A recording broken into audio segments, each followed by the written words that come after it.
Hello and welcome. My name is George Kavassilas and I would love to welcome you to my presentation on our infinite nature. What I do everywhere I travel is I always find it really important to acknowledge the ancestors of the land and the indigenous peoples who have been the custodians of the land wherever it is I speak in the world. I always like to connect with the land. I like to acknowledge the ancestors and the elders and do it with the utmost respect and give my thanks and my gratitude for them looking after the land for so long in such a beautiful way, and then for us to be able to come along in today's world and do the things that we need to do. So I'll just take a moment to say a really big thank you to all the Indigenous tribes. I know there are many, and I realise that there are a mix of different Indigenous tribes. So without naming any individual tribes, the ancestors know, the real ancestors know who I'm acknowledging just through an energetic intention. And I say that with all my heart. Thank you.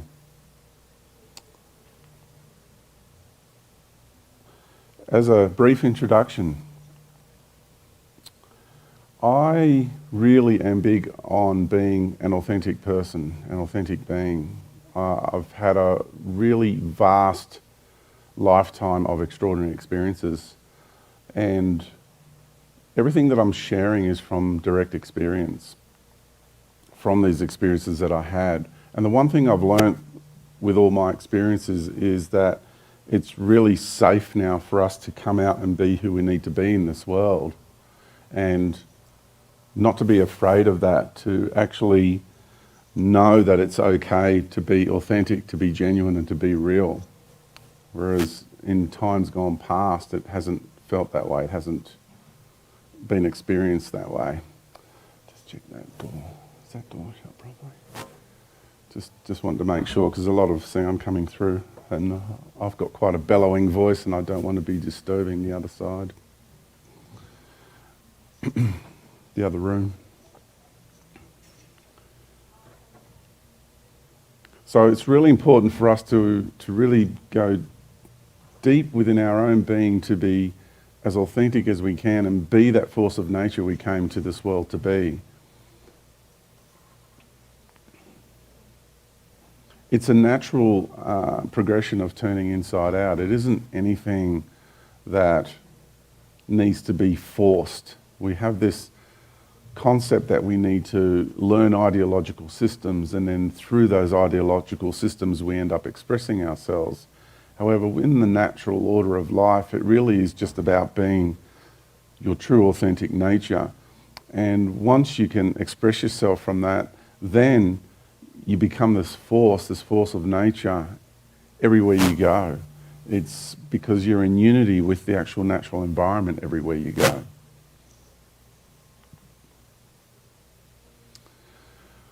And throughout the experiences that I've had, I've discovered that life is actually infinite. I'm going to go deeper into that and the expansion of that.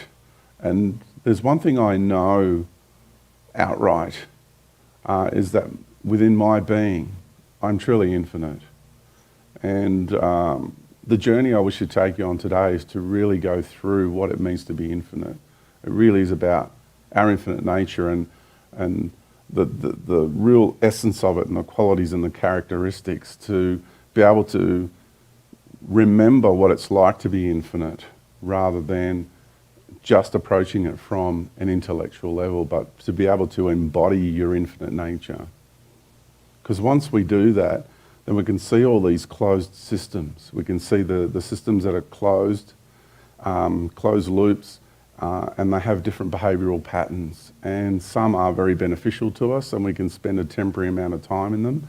And then there's other closed systems that have different ideas that want to basically assimilate you into these closed systems and hold you there for various nefarious purposes. I spent a lot of time in my youth growing up with the water. I spent a lot of time in the water. I was a competition swimmer. I had a swimming pool at home and I was just in water all the time. And then I moved away from water. I went to the mountains and I lived in high plains in Australia, similar to these plains. And the one thing I noticed living in these high desert style plains is that, and even the drive that I've driven from the west coast to be here and up through to Mount Shasta, and then from Mount Shasta through Arizona, through Nevada, into New Mexico. I hope I got that right. No, was it Nevada first, then Arizona, and then New Mexico? So I got to experience a lot of the land and feel the land. And one thing I noticed was I was driving through, and this is a very similar thing, I was driving through an ancient seabed. That's what really caught my fascination. It's an ancient seabed. So again, the water theme is actually quite prevalent. So I just thought I'd show you a few photos of me experiencing more of the aquatic life and the connection that we have actually with our ancestors and also with our cousins. Because these are not fish, they're actually people. And we get this amazing opportunity to spend a lot of time with them.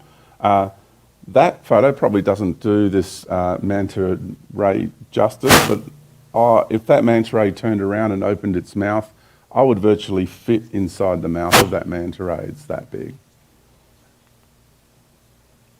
And this one's like, hey cuz, so you get to see each other and acknowledge each other, and it was a very beautiful experience. So I have an online website called We Are Infinite. It's a very lovely membership website where a lot of people who really know their infinite nature and they can actually talk to one another and hang out with one another. So these are the things that I do personally apart from these presentations. So now let's take a journey into the big picture. And I want to take you through this journey simply because, like I said, everything I'm experiencing is from direct experience. And what's happened to me is once you have these kinds of experiences, your mind, your awareness, your beingness gets stretched and gets expanded. And once you've had that, it's almost painful to return back to the old dimensions. So you really don't want to go back there because it doesn't feel right anymore. And everything that you were before and everything that you've seen before, it starts to feel like you go through that death process and it's an old version of you and you can't go back to those dimensional spaces of expression. Now, what I find is a lot of people, just about everybody who is in these rooms and is interested in these kinds of things, is a truth seeker. And what I find really interesting is the nature of the truth seeker. We need to question everything. And I mean question everything. Because by virtue of the quest on, and it's a noble quest, just getting into the essence of what it means to question everything. Once we realise we're on that quest, we're seeking what is real. Because we're living in a world of outright deception and lies. And not the entire world is fabricated that way. Part of this world is fabricated that way. It's just we're tending to focus our awareness in that area. But question everything, and that includes everything I present to you, everything I am as a person and a being, question it. And I encourage you to do that because the essence of my work is self-empowerment. And I really want people to become sovereign and autonomous in their own right. And please don't take everything that I share with you for, just on face value, so to speak. So the question is, really important, where does my awareness live? Where does my awareness reside? Very, very important questions to be asking yourself. Because when you do that, you can actually sit in a moment and say, hey, okay, so I'm sitting in this room right now, and even while George has been talking, my mind has moved away to other places. So if I can have somebody in the audience to volunteer just for a quick, simple exercise. Would you be willing to volunteer for an exercise? Sure. Okay. So, lately, before you came to this place, you were somewhere else. Did you drive here from another location? Yes. Okay. So, did you stop and experience a place nearby here? Yes. Uh-huh. Okay. So, what I'd like you to do just now is just to relax into yourself. And I don't want you to think about that place. I want you actually to go back to that moment in time when you were there. Can you do that? All right. And I want you to describe what you experienced in the way of the sounds, the smells, the temperature, the time of day. Was there wind in your face? Did it feel warm? What can you share about that place? It was kind of chilly, but it was open to a wide expanse of nature, cliffs and sky and some rain. So it was kind of chilly, and but it was really illuminating. So what I'd like you to do now is focus on something that really got your attention there.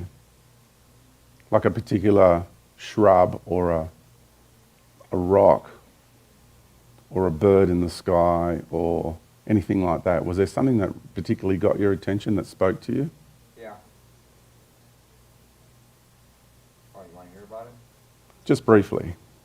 So we were at the Chaco Canyon ruins, and what's coming to me now is these tall ruins of the buildings that people built, and so we saw some of the walls, remaining walls, and rooms also, but these tall walls. Are you standing in front of them now? Yeah. So you're there now? Yeah. Okay, so I am standing in front of them rather than you were standing in front of them. Do you get where I'm coming from? So what I'm explaining now is you are physically here in this location and you were back there in that location. So you're omnipresent. Oh, okay. So this was a little exercise to show you that we are actually omnipresent beings.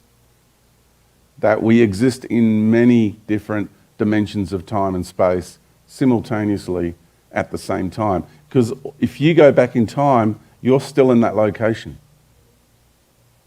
You're still there. And all you've got to do is go back in time. And that's where you will be. See? So we are these incredible, omnipresent, multidimensional, vast multidimensional beings. And that was just a simple exercise in the realization of that. It's as simple as it gets. Thank you for sharing your experience in that. Sure. So the other thing I wanted to share is the world is a far more complicated place than people are comfortable realizing. And it's really challenging once we begin to realize how this world is structured. People are not comfortable with it. They'd rather stay inside of that sweet little comfort zone, which I'm going to get to now. So it's time for humanity to get out of its intellectual and ideological spirituality and get back to its natural and authentic universal journey of creativity and adventure. It's amazing when I look around and I see so many people caught in one ideological system or another, and they're actually all operating from this space here. They're not embodying the natural order. They're not being their natural authentic self. They're living their identities through ideological systems. And these ideological systems have been around this world for thousands and thousands and thousands of years. And so it's really important for us as a species to start realizing these systems and get back into, like, all we need to do is stop trying to think we must achieve something that doesn't already exist or we are already not, and just relax into what already is. People say to me, George, how do I connect to Mother Earth? Well, you're already deeply and intimately connected with Mother Earth. You're breathing her atmosphere, we're drinking her waters, we're eating her foods. We have an agreement on a soul level agreement to be incarnate on her body, on her planetary body. It's as intimate as it gets. The connection's already there.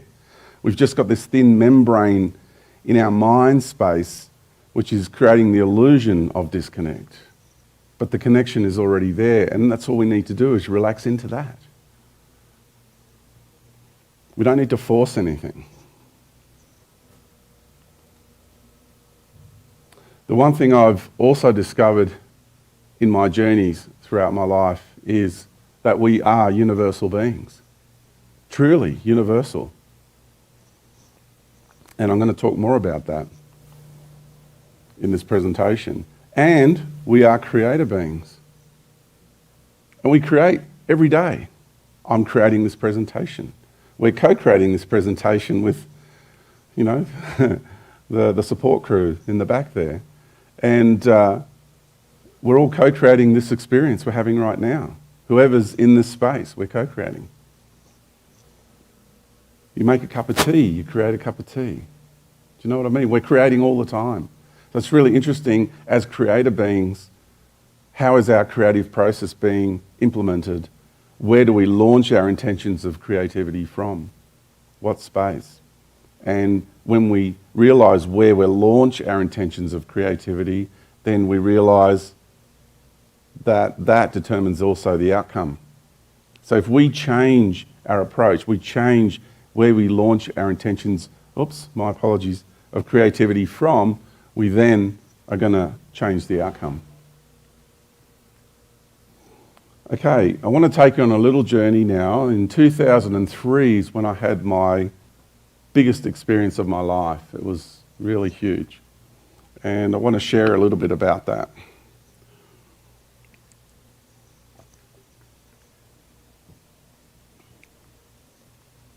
In order for me to take you on that journey, I just want to begin by helping to expand your awareness just that little bit more, taking it out of this room, and let's get it a little bit more cosmic in nature, hanging out in the cosmos a bit more, because what I'm about to share is very expansive. So some of this imagery is just stunningly beautiful, and I really enjoy sharing these images because they really help for people to understand what some of the other worlds can actually look like. I'm not saying these are photo images, these are just, graphic images created by people who they themselves have had experiences. Some of it you might say comes from our imagination, but our imagination is also inspired from within an individual as well. I love this one because I've got currently a life in the Pleiades system, a parallel incarnation happening in the Pleiades. And even though the terrain looks different on that planet, when I look up at the sky, this is quite similar to what it looks like because it's a very condensed system. We see it as the Seven Sisters, but really there's 43 stars in the Pleiades system and over 200 planets. It's quite a big system. Alrighty, some more cosmic images, and this is the Sombrero Galaxy, it's called because of the shape of it. And what I find interesting is how people still walk around this world thinking we're the only ones that exist. And this is an actual photo, because the reason they do that is because they're conditioned to think that way. They're not actually allowing themselves to open up their mind and reconnect with the natural order of life. They're actually conditioned to believe that we're the only ones that exist. It's a cultural program. It's actually part of the, I would go as far as saying, the mind control issue we have in this world. This is our nearest galactic neighbour. This is the Andromedan Galaxy. It's a brilliant photo. Isn't this amazing when you start to revisit our immediate cosmic environment and the expanse of it, just how big it is, how huge it is. So when you get a telescope and you just stick it out in space, this is how busy it is, and most of what you see are galaxies. Some of them are stars, but most of what you see are galaxies in these dots.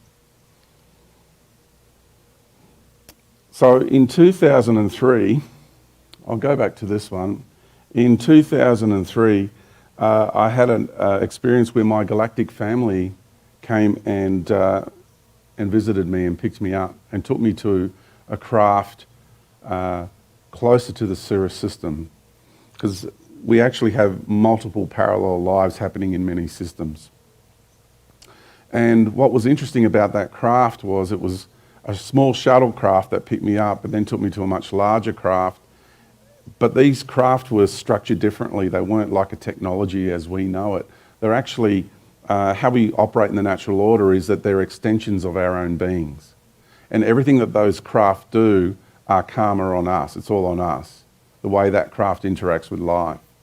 So it's very considered every time somebody creates a craft, because ultimately we actually don't need to create them. But sometimes in certain circumstances we do, given what type of realities we're going to enter into. So it's to stay in theme with that reality and not disturb that reality too much. So my family came and picked me up, and we were walking through the craft and everybody was saying hello again. It was just so good to see everyone again. And it was quite I couldn't express too much emotion, because our emotion is really powerful and it's really affects them quite greatly. But it was, I will say, to a degree, an emotional reunion. And then we walked into a room and I laid down on a really comfortable chair, and my family stood around me, and we unified all our heart soul essences together. So no technology is utilised in these processes. It's not how we operate in the natural order. There's just no need, because we exist really beyond technology. And what they were doing is they were connecting in with my physical body and holding my body in stasis while I was departing out of my body. So it was the full, you could say, like we would have a death experience in this world. So everything that animates this into existence, the life force was coming out, but just a very tiny whisper of it, just enough in that unified field where together they would hold my body in its integrity. And then I came out of my body and I was hovering over the top. And everybody who was there could see me as an energetic essence. And then what I did was I could feel this pull. It was really, really strong. And my brother from Sirius was saying to me, hang on, you haven't done this for a while, you got to hold on. And I was trying everything to hold on to that reality, that time and space location, because the pull was so great. And the pull was, my soul was pulling me. And then what happened was he looked at me and he said, right, he gave me the nod, and I just let go, and I was straight out of there. And I was just out of the ship, and then I was just seeing everything just closing in, and I saw the whole galaxy just closing in. Closing. And then I saw all these other galaxies closing. And then what happened is my awareness just popped out of this tiny little vortex of light. So the entire vast multi-dimensional grand cosmic arena, from my awareness, was just this tiny little vortex of light. And in that space, I was in total unity with the universal creator. And I got to experience the entire universe. I could place my awareness anywhere I wanted, and I experienced what it's like to be the universe anywhere in that moment. And it was amazing, because that part of me, when I connected to my soul, and when I say soul, this is my interpretation, and I go by the vibration of the words where I'm whole, yeah? I project from there spirit, again, the vibration of the word spirit, and consciousness into my creative process. So my interpretation of what soul is the aspect of me that is beyond spirit and beyond consciousness. So it's the, another way of putting it is the grandest aspect of my being in this universe, where I'm in full unity with the universal creator. That is what I call soul. And again, it's in the vibration of the word. Whereas spirit is sharp and it projects and shoots into realities, and then consciousness is mind energy. And so our human mind translates to consciousness, which is universal mind energy. And that those spirit and consciousness are the interface that we as a soul then enter into our creative process in the universe through. And then what happened was I began to experience the infinite nature of life beyond this universe. Because the real universal creator is like really happy when you re-merge or reintegrate with it on a conscious level, and you get to experience the true nature and essence of your being at the core level.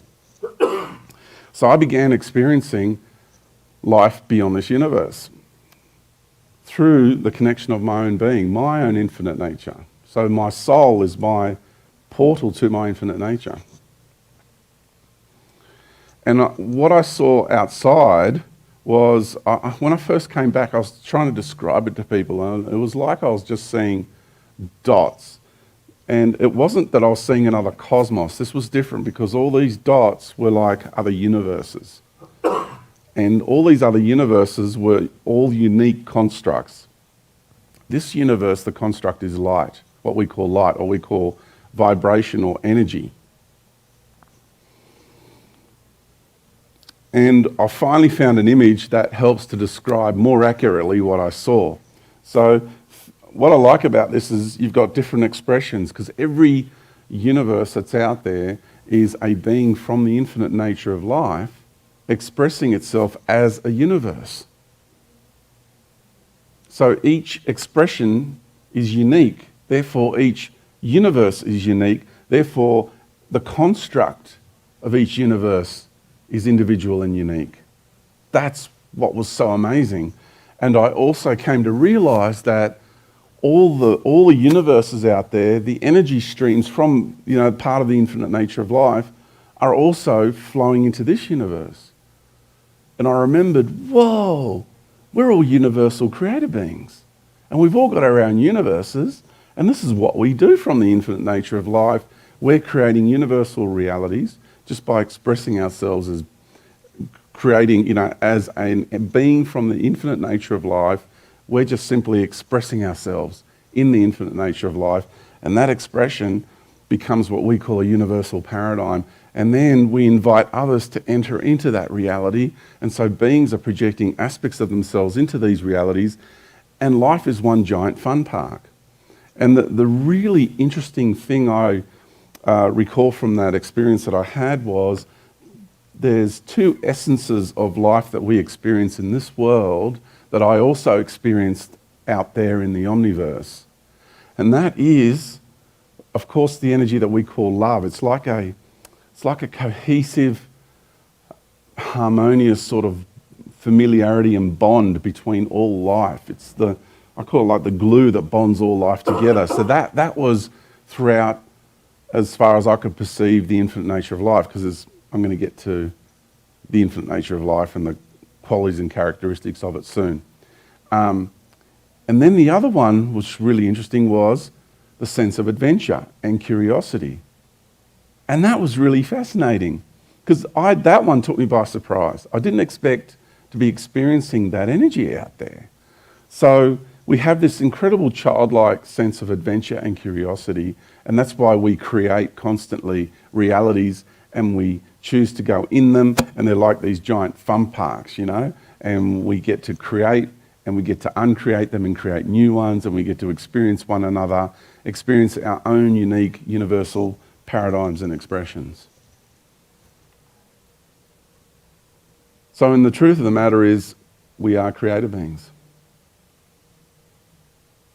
And that really started to change everything for me, because of the way I've been brought up and my cultural programs and everything, all my belief systems and everything that I was, had been up until that moment assimilated into. In a diagrammatic form, I chose to express the universe how I experienced it in this structure. And the reason I did that is because we've been programmed to think in a hierarchical structure. However, in the reality of it, what I expressed there is really more like this. If you look at it from the top down, it's really like this. Life is really more concentric rather than hierarchical. The hierarchical model belongs to a particular vibrational field of energy in the universe. and particular entities who like to live and breed that kind of energy.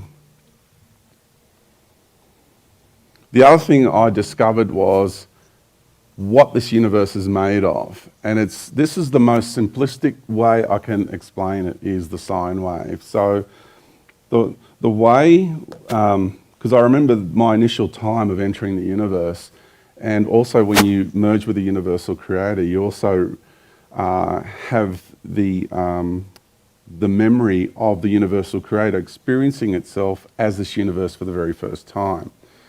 And the way it did that was it's got its whole and complete expression of self as it is. Then what it did was it decided to depart from that wholeness and go into an expression of self which is away from center. So it was a part expression of self. And that was then bringing it out of balance. So then what it had to do was then express itself in an exact counter expression from the original. So a complete alter ego of the original expression. So therefore it had to come back into balance. So initial expression, counterbalancing expression, and then back into balance. And I find that absolutely fascinating to understand from that perspective how this universe was created from the very beginning, and understand the real inner workings and dynamics of what we call duality or polarity or vibration or energy or light. We have all these different words for the same thing, yin and yang, whatever you want to call it. It's all the same thing. So I began to realize that this is a universe of contrasting expressions. And everything that exists in this universe has an alter ego of itself.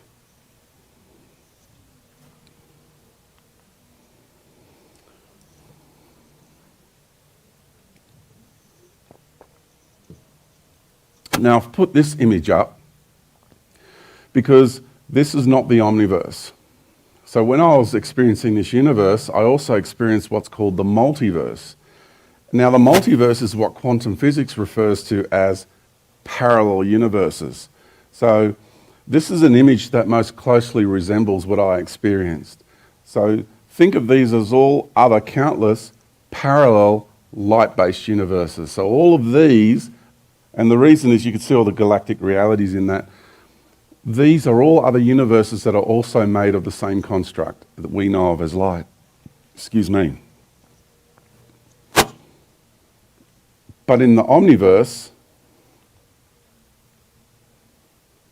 only one is light. The rest are all individual something others, something else, different constructs. But each is a construct unto itself. But because I'm with this awareness in this universe, I can only perceive light. So once again, this is the multiverse, this is the omniverse. And differentiating between the two is really important. You know, getting clear about things is really important. So this is outside the universe, in the infinite nature of life. This is inside this universe. So here, this area here, what I call the grand cosmic arena, which is made up of vast multidimensional spaces and times of realities, space-time realities. This is where the multiverse resides, in this space. To give you concept of the grandeur of this universe, this is a big universe. And this here, the great void, this is a very interesting membrane, because this space here and this space here, this is the alter ego expression of that. So the foundational energetic pattern that creates all of this is the alter ego of the foundational expression of energy of the universal creator that creates all of this.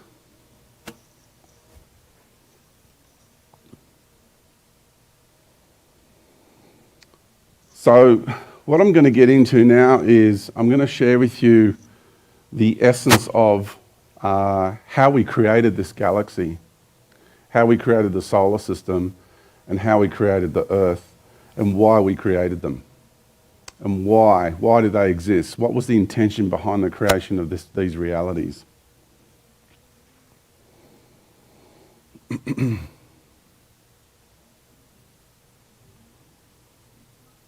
I'm going to put up a picture of the Andromedan galaxy as a point of reference because obviously we don't have a picture of the Milky Way galaxy.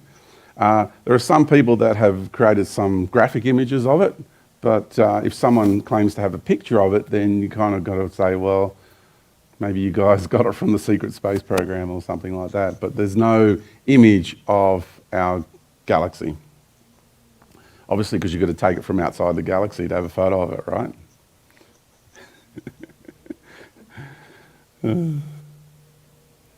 So, a call went out a very long time ago, and the creator of the universe decided that it was time to create a reality that was going to facilitate a complete, full integration process back into unity. Because the way this universe is constructed is we come into the universe from the infinite nature of life, we assimilate ourselves with the universal creator, we become unified with it, then we begin our journey through the universe into the creative process. And what we end up doing is we just go into every reality we can because we want to experience every expression of light there is to experience. Very few beings turn around and go back out. Because what this universe is designed to do is, because it expresses alter egos of everything, it's designed to dissect you from the inside out. And it shows you everything that you are, and it shows you everything that you don't want to see about yourself. That's why so many people have so much resentment about life. It's because they actually can't handle and don't like what they see. What this world, what this solar system, what this galaxy and what this universe is showing them. So what I'm alluding to now is there was a pathway that was created, and it's called the fractal compression. Oh, I don't think we can see the very top. It's just missing the very top image, unfortunately. Top part of the image. But there's another line up there. What it says is the universal path into fractal compression and integration.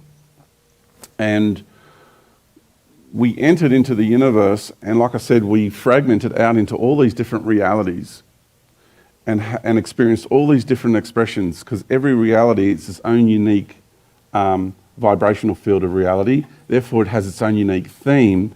Therefore, it provides us with its own unique set of experiences.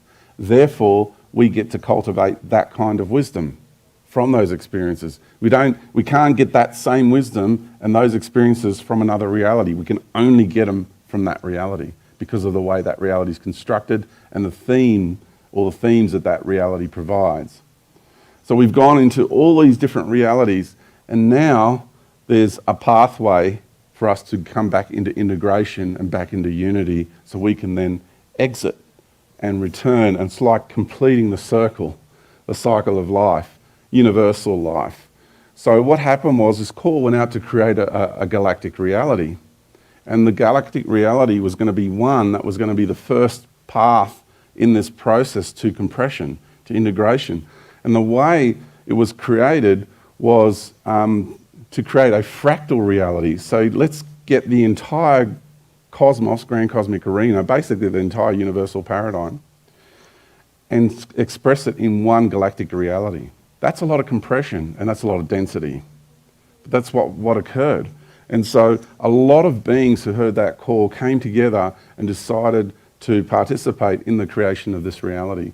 And the way it was created was we got an entire galactic reality. So again, a visual aid, but remember all these other dots out here, these are all galaxies. And stars, but galaxies as well. So imagine an entire galactic system. Its lifetime over billions, some of them trillions of years. Billions into trillions, and some countless star systems. Countless planetary systems, countless life forms. One galactic reality. It's a big space, it's a big place, and it's a lot of energy. And all that expression of energy, all that expression of life, all that wisdom, that's a lot of energy. And get that entire galactic system through all time and space of its existence to then condense itself and express itself as a star system. So from a galactic system to a star system, that's a lot of compression. That's a lot of fractalization.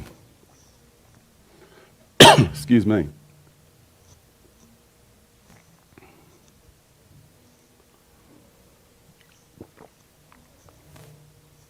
And then once that occurred, what we would call the feminine expression of the universal creator was holding space for these star systems to be inserted inside of. We call that the Milky Way galaxy. And the reason we call this galaxy the Milky Way galaxy is because it's the nurturing of the mother's milk. It's understanding this whole process of fractal pathway and compression, because we're going to be birthing a new expression of life at the end of the process.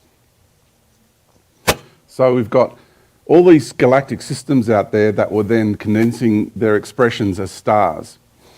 The galactic systems still exist out there. They were just re-expressing themselves as a star system and then expressing themselves inside what we call this galaxy, the Milky Way galaxy. So every star that you see out there is actually another galaxy expressing itself as a star system in this galaxy. If you actually go into the heart of the star system, there's a portal that will take you through to each respective galactic system. And a lot of entities and ETs and that travel through these portals in the heart of these star systems. Then what happened after a long period of time of bringing everybody into such a condensed state, there was wars and trials and tribulations that took place. And the biggest war that broke out in our galactic system was in the Orion system. It's known as the Orion conflict. A lot of people really loved the Star Wars series because that is really a lot about what happened in the Orion conflict. And it's amazing how much it just spoke to the deep-seated psyche of so many people and the memories that they have of being involved in these conflicts. So after that happened, and we've got a galaxy now full of stars that are galaxies expressing themselves as stars, the next step in the fractal pathway was required to be created. So now, taking every star that is in our galaxy and getting them to unify into a unified field of light and love and one expression and one single star, and that is our sun. That is how our solar system was created. It was the next step in the pathway to fractal compression. And that's a really big deal, because when you're looking at that light, you're looking at a lot of light when you're looking at the sun.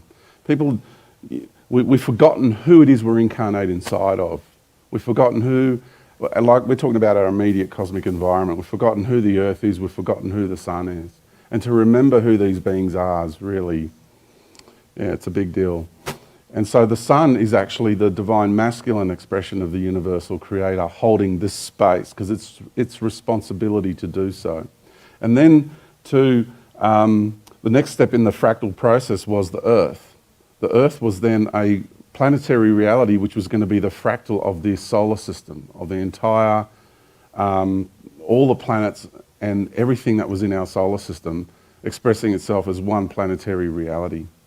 So the earth was then created as a fractal of the solar system. And then the next step along in the pathway to fractal compression was creating an incarnational construct, which was going to be the embodiment of the fractal nature of the earth. So we've got this human expression, which is a fractal of the earth. And the earth is a fractal of the solar system. And the solar system is a fractal of the galaxy. And the galaxy is a fractal of the universe. So, technically speaking, our human construct with our cells, each cell is a galaxy. All the atoms in our cells are star systems. We are walking universes. And what we are is the sum total of all of our expression of life in this universe. That's a really, really profound realization. See, once we realise this, then this statement becomes very, very important. The desire and will to incarnate is not just about mere existence, but is about fullness of expression, engagement, and symbiotic achievement in both learning and purpose.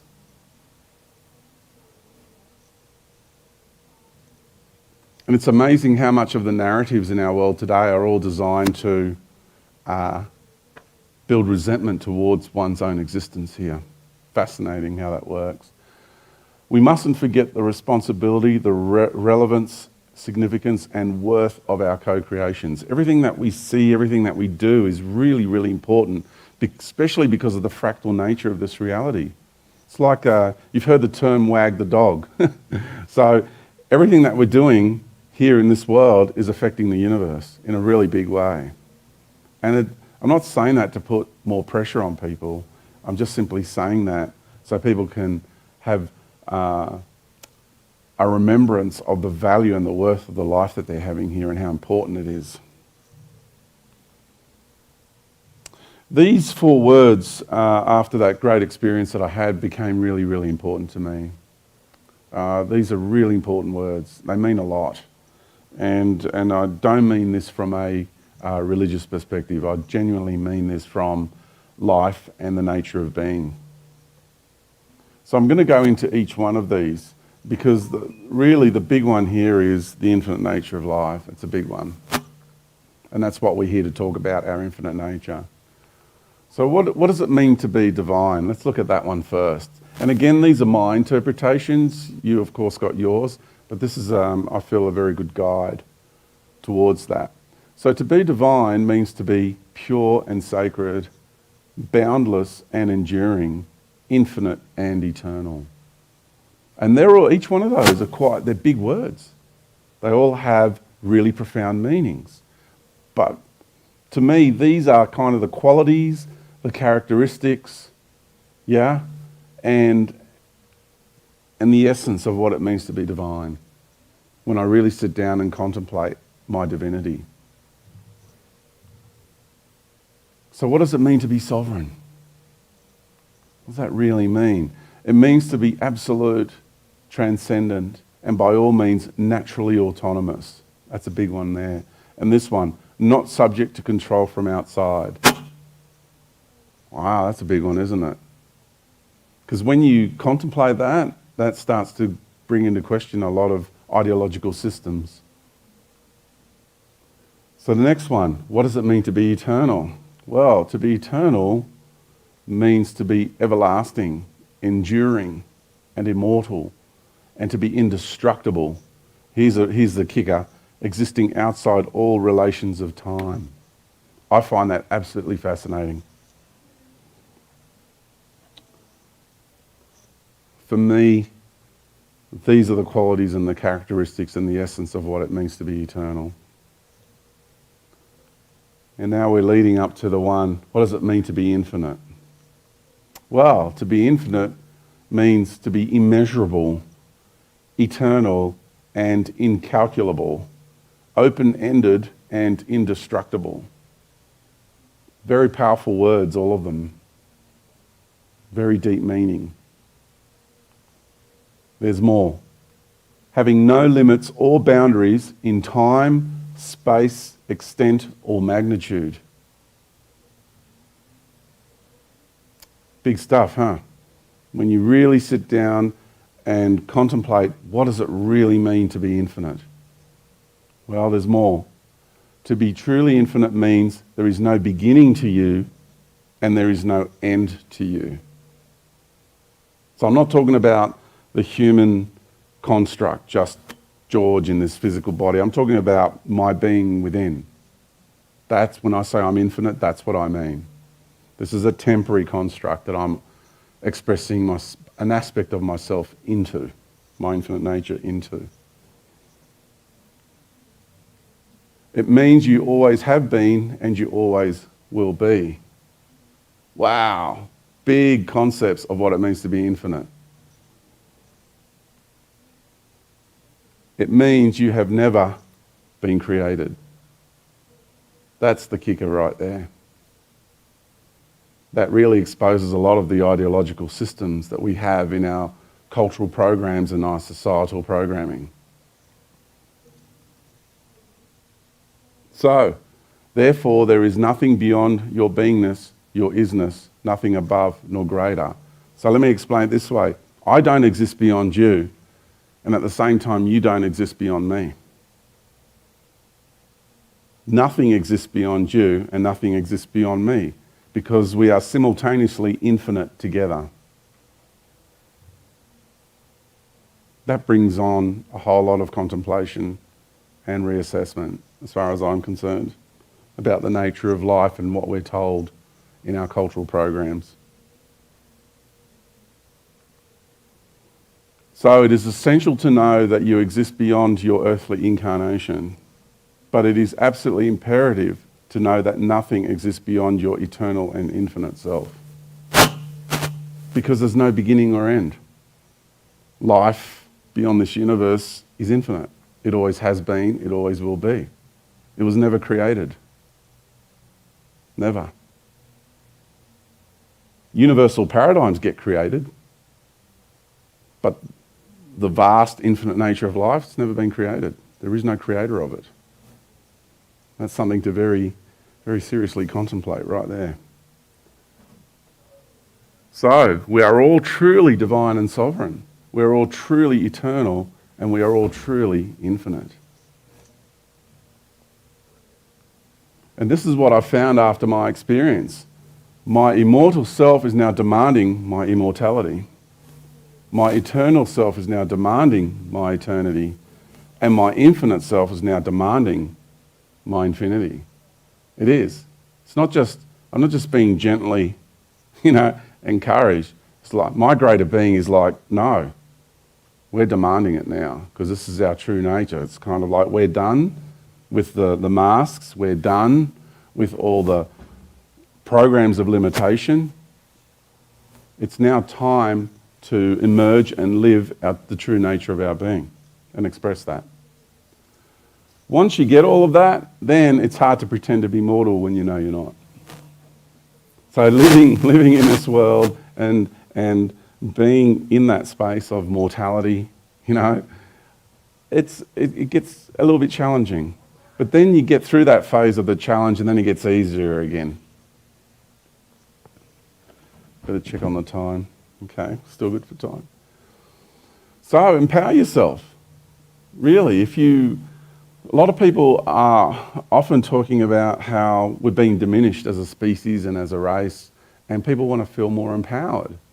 Well, if you want to feel more empowered, then start contemplating your infinite nature, because that's the ultimate. That's the true essence of where we have come from, not only to be on this planet, but to come into this universe and be in this universal paradigm. It's connecting back to where we've come from to find ourselves to be here in this space-time location. So, to be or not to be, whether 'tis nobler to suffer the slings and arrows of outrageous fortune, thank you, William Shakespeare, this takes on a whole new meaning. This takes on a whole new meaning. Are you going to be? Do you choose to be? And I pose this question in my courses. To be or not to be? Because if you're going to live the cultural program and live your identity through ideological systems, then you're not really being. You're not being true to yourself. Your identity is programmed, has been artificially manufactured by something else. Someone else's idea of who and what you should be. You're not being authentic. You're just being a good little robot citizen living a life of good protocol programmed behaviour. And I know that was a bit harsh, but I just got the sword out and got direct with it. I mean, sometimes you just got to be real and say, let's all just cut the crap and let's just get down to it. So where does my awareness live? Here's that question again. I posed this question at the beginning of the talk, and now I'm posing it again after taking this journey through to the infinite nature of life and then back. Where does your awareness reside now? And, when you spend your days asking yourself this question is really important. Where does my awareness live? What am I doing with my awareness now? Where is it occupying? Is it inside of a television program? Is it thinking about an argument that I had with someone, so it's stuck inside of a drama vortex with somebody else? Where is my awareness residing? Where is it occupying? What field of reality? What am I doing with it? Am I being efficient with it? Am I being productive with it? What am I doing? The reason I put this image up there is because the one thing I have not only just discovered, but part of my work is actually I'm exposing this as well, is what I call everybody butting up against the glass ceiling. And it's to do with the cosmic matrix. A lot of people think that the matrix system is just here on Earth, and there's just a bunch of ruling elite that are trying to, diminish the human race. And while that is a truth, when it comes to the big picture, that couldn't be further from the truth. They are at the very bottom essence of the whole power structure. What we are experiencing here on Earth is an imposition of a vast multidimensional empire, and it is colossal in nature. And what happens is the programs that are being imposed on our psyche here are the ones that are catering to our cosmic ego constructs that are caught up in these matrix systems on a cosmic level. It's really interesting how that operates. And I like this image because it's layered as well. So even though I can be quite critical and you could say judgmental, I call it discernment. I'm calling things out and exposing things. See them all as stepping stones. So my recommendation is if you get caught up in one of these paradigms that are on offer in this world, because there's lots of them to lure into, your awareness into one system or another, see them as stepping stones. Try not to make it your everything, because it'd be like getting into this paradigm here and thinking that's everything. But life is infinite. So remember, these are all just stepping stones, and every time you spend time in one paradigm or another, it's a temporary situation. It might take several lifetimes. You might get caught up in a paradigm for eras and even up to epochs of time. That happens. It's happened to me in my journey through this universe, and it's really nice to come home, back to the true essence of the nature of my own being. So, having said that, please don't allow your desperation for change to cloud your powers of discernment. This is a trap most people are falling into in our world today. We want change so much, to the degree where we want it real bad. And that kind of bad, well, that's a pain, that's a yearning, and that's an aching. And what we're doing is essentially we are projecting that pain forward down into our creative process in our timeline and sabotaging it. So if you step back from that desperation for change and you go from I must, and you go back into that space of I trust, trusting your greater being and your relationship your being has with the universal creator and beyond into the infinite nature of life, then everything changes. Now it's a process of unfoldment. Now it's a process of just turning inside out. Now it's a process of just being authentic and what we call flowing in your river of life. You see, we were designed from an eternal template of infinite authenticity and creativity, not a synthetic house of cards built on pride and false power. We are incredible beings, and we're being lied to about the nature of who and what we are every single day in this world. So my question I want to pose to you is, who is the arbiter of your creative process? And if you think it's you, then what part of you, what aspect of you is the next question to ask. In your creative process and you launch your creative intentions into this world, are you doing it from an ego construct that is steeped into a societal program, an ideological system? Or are you coming from your heart-centered heart soul essence, which is in unity with Mother Earth and in unity with the heart soul essence of humanity, and understanding the intentions of these organisms and these beings and where things are headed in a natural process? So where are we launching our intentions of creativity from? Because I can tell you now, none are more hopelessly enslaved than those who falsely believe they are free. And I thought I was free many times over, coming out of the main systems of control in our culture, and then going from one and getting into the new age, and then, I was an ambassador for the Galactic Federation of Light, and I did all those things. And each one of those were a stepping stone for me. I didn't make each one of those my everything. Temporarily I did, but I awoken from each one of those things. Different religious structures, and coming home to the infinite nature of life is the one that has truly, truly liberated me.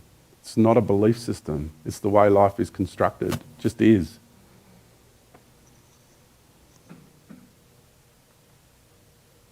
No matter what happens in our lives, no matter how much darkness infects us, we each have deep inside of us the ability to come back from that. I really want you to know that about yourself. You're not hopeless, you're not helpless, and you're not powerless. You're a very, very powerful being. And you do have the capacity inside of you to come back from anything that happens in your life. Any challenge that comes into your life, it's a temporary situation, like a storm. It's a passing storm.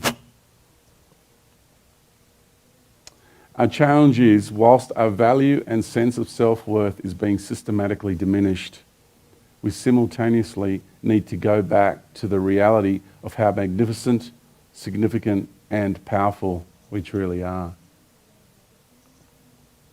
What a beautiful paradox is life. It's grand irony, isn't it?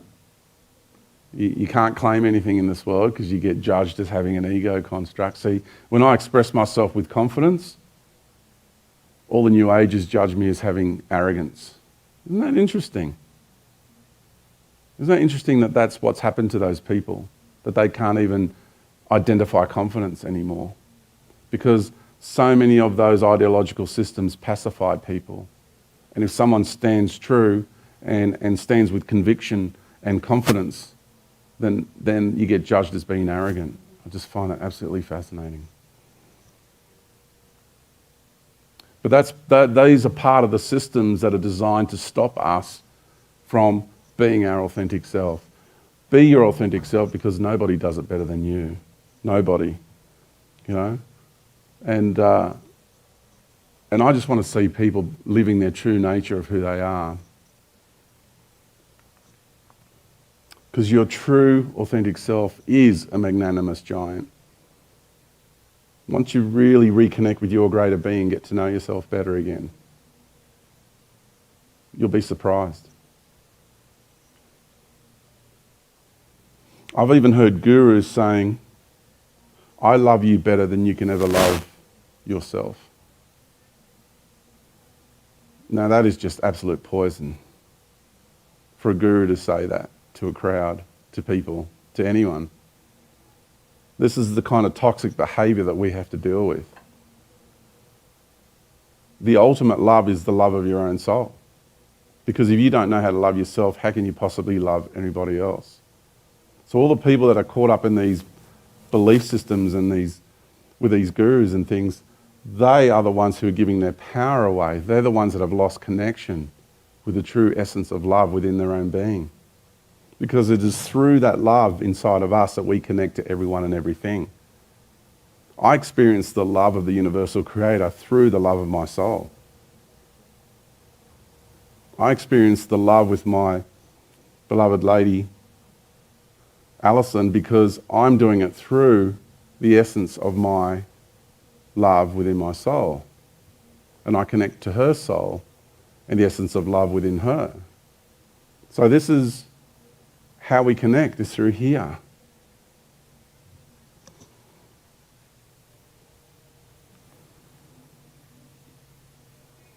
So stop being afraid.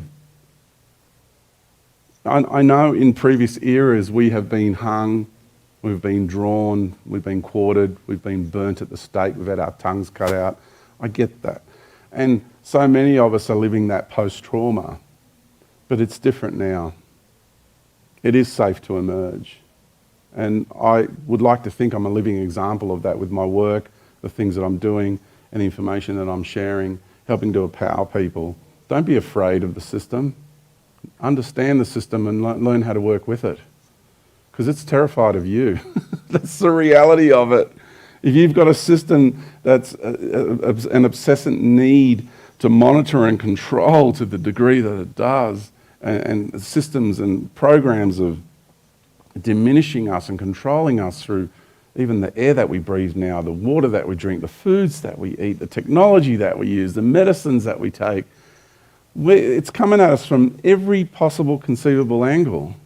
And wow, dude, or dudette, or both. Seriously, how terrified must you be? It is the most fear-based expression you could possibly have. So don't be afraid of that. Realise it is afraid of you. And learn how to nurture that fear within that system. Yeah? Sometimes you do have to treat it like an immature child because it's terrified of you. You know? Just learn how to be gentle with it. And then the way you navigate through life is going to really change. We'll talk about that in a moment. So, here is my summary of the human race. We are universal embryos in the planetary womb of the Divine Mother. Summing up my entire presentation, this is the conclusion I have come to. When I reconnect with all my extraterrestrial family and friends, everyone in the natural order knows who this planet is. And most of the indigenous cultures know exactly who they reincarnate upon. The problem is, most of us have forgotten who she is. It is the most intimate relationship we're having. The most intimate at the moment is the reason we exist in this reality is because of our relationship with this planetary being. Without that relationship, you do not exist here. It's as simple as that. So, relaxing back into that relationship is at the core, at the heart of your existence here, and all the knowledge you need to access in life is in that love. It is really that simple.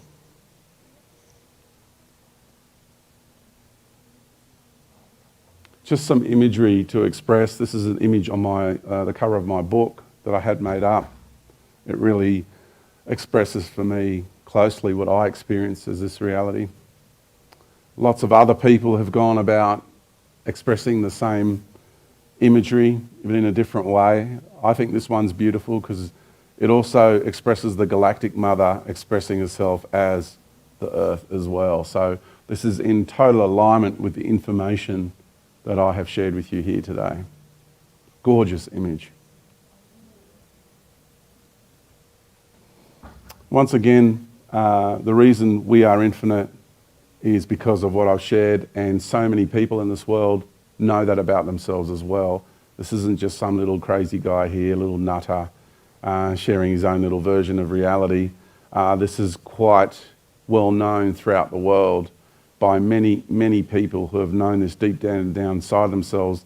And the feedback that I get is, thank you, George. Finally, you are voicing what I've known my entire life and haven't been able to get a handle on finding this information out there anywhere up until now.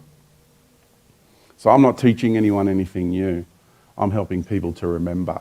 So if you enjoyed this presentation and you'd like to come along to my next one, I'm going to be talking about the expose, the primal levels of imposition. That's going to be tomorrow, Embassy 2 room, which is the one next door. And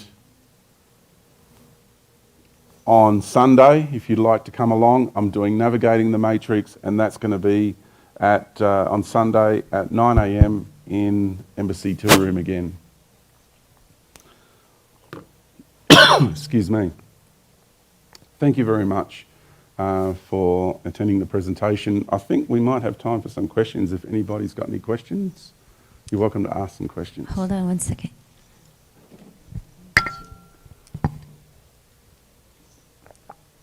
Thank you, because I want to make sure we get this. We have people live streaming. Thank you. Thank you, George. During your presentation, a question arose. A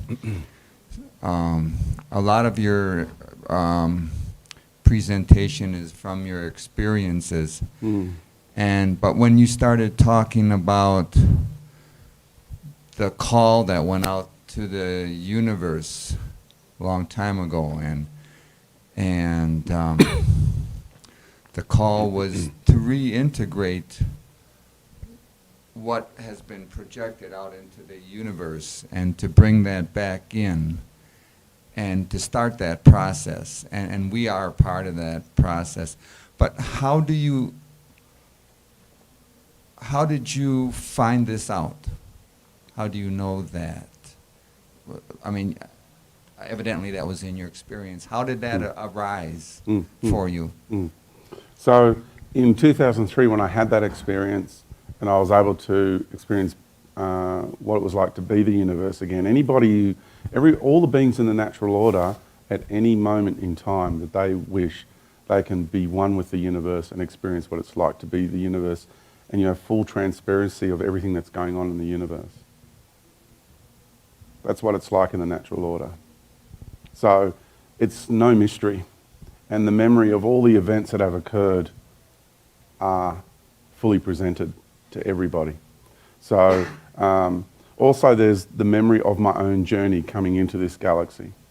So my individual journey coming into this galaxy. So I've awoken many memories through all the experiences that I've had. So the memory of being, because I need to understand why I'm here doing the things that I'm doing in this world. Why am I doing this? This is my fundamental purpose I'm living. So I had to leave the other things that I was doing. I was a computer engineer and doing other things. And I had to move away from that and live my fundamental purpose.